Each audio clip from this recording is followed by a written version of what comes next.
Ini kan banyak dari viewer saya ini ibaratnya orang-orang yang baru mau mulai berusaha, Pak. Pengen jadi entrepreneur, pengen jadi seorang investor. Kalau kita tarik balik Pak Hermanto dengan ilmu yang sekarang, semua uang Pak Hermanto diambil, semua network nggak bisa minjem sama orang, dan mulai dari nol. Usaha apa yang Pak Hermanto bikin sekarang?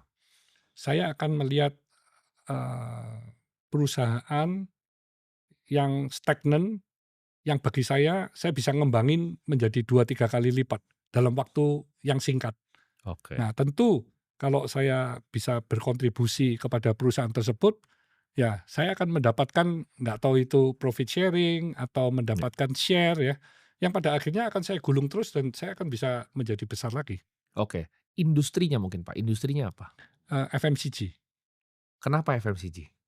Ya, sekarang, kalau negara bertumbuh, berkembang ya, itu orang kan maunya taraf hidup itu kan selalu meningkat nanti ya. Ya, Jadi, lifestyle, eee, healthy product, itu pasti akan terus naik, ya, karena itu dibutuhkan. Orang kepingin hidupnya itu lebih nyaman dan lebih sehat. Jadi oke, dia mau membayar untuk itu, gitu. oke.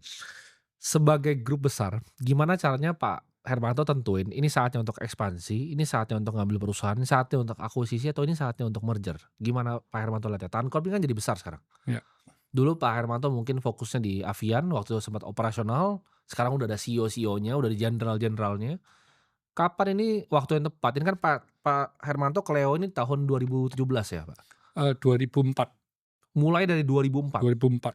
17 tuh udah besar berarti waktu itu? 2017 itu IPO-nya. Oke, IPO-nya Mhm, 2017 mhm. sampai sekarang kan? Ya. Itu decision-nya apa, Pak, yang akhirnya oke mau main di air nih untuk di Cleo?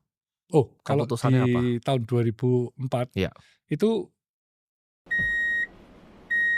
waktu itu masih TBK ya. iya, Jadi saya bisa melihat laporan keuangannya ya. mmm, Saya lihat revenue-nya triliunan ya, dan saya tertantang gitu.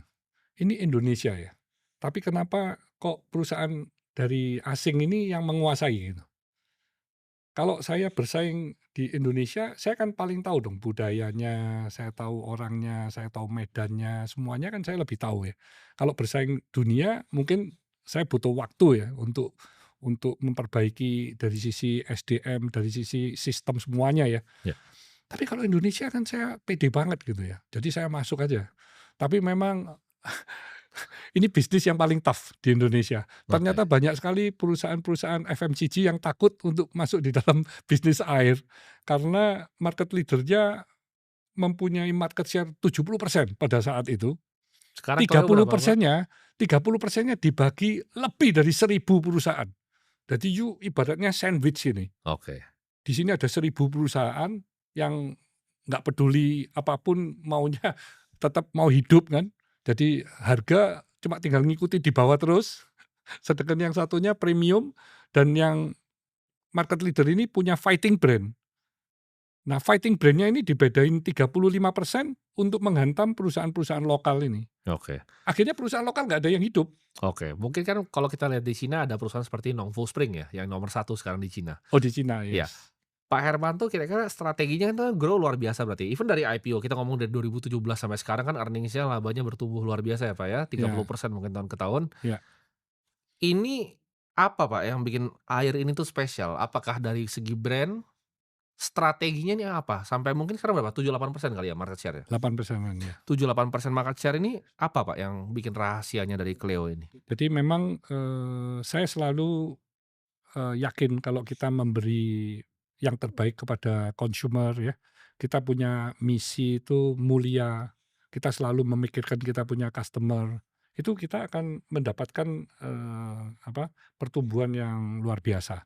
Jadi Clio ini pada saat dilahirkan, saya memilih untuk memproduksi air murni, yang mana kandungan-kandungan mineral yang organik maupun anorganik tidak ada, jadi murni.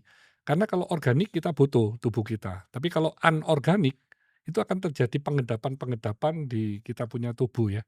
Sedangkan darah kan 70% air ya. Kalau ngendapnya di kapiler-kapiler yang kecil-kecil, nah itu kan pasti kita akan, menyebabkan berbagai macam hal yang tidak kita inginkan ya, secara jangka panjang ya. Jadi dari sisi airnya sudah saya pilih yang terbaik.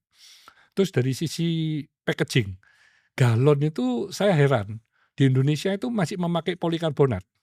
Padahal saya tahu waktu di apotek, botol baby polikarbonat itu dilarang. Hmm, Karena kalau terkena panas, panas itu akan menyebabkan bisphenol E dari polikarbonat itu mengkontaminasi susu atau minuman yang ada di dalam botolnya itu.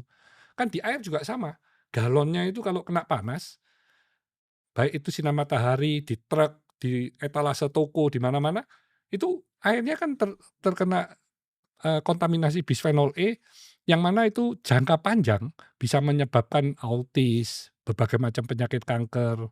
Jadi saya selalu memikirkan customer, sehingga saya akhirnya invest mesin galon puluhan miliar. Padahal di saat omset air cuma kecil sekali kan, tapi sudah ke sana. Terus ternyata galon PET itu nggak bisa tahan lama seperti polikarbonat. Polikarbonat bisa ratusan kali, pakai bekas, di-recycle lagi. PET virgin 20 kali sudah rusak. Saya terpaksa import lagi mesin untuk memproses PET galon botol ini menjadi PET food grade. Itu investnya satu line itu baru kita invest yang line kedua 50 miliar, oke. mesinnya saja. Mesinnya doang? Mesinnya doang, belum gedung, belum tanah. Jadi saya selalu memikir itu jauh ke depan. Saya tidak melihat untung rugi di waktu yang pendek gitu ya. Iya, Dan ternyata mungkin itu, akhirnya mouth to mouth ya, kita iya, tanpa iklan TV ya. iya. Cleo nggak pernah iklan TV, tapi terus pertumbuhannya bagus, labanya juga bagus, sehingga kita bisa berekspansi terus. Saat ini sudah ada 35 pabrik. Oke. Ini kan saya pernah baca suatu riset di mana airnya akan jadi suatu kelangkaan. Itu yang bikin valuasi Nongfu Spring itu luar biasa, Pak. Itu ada kebenarannya nggak? Kan Enggak Pak sih, Hermanto ini owner dari Cleo. enggak Apakah juga benar sih.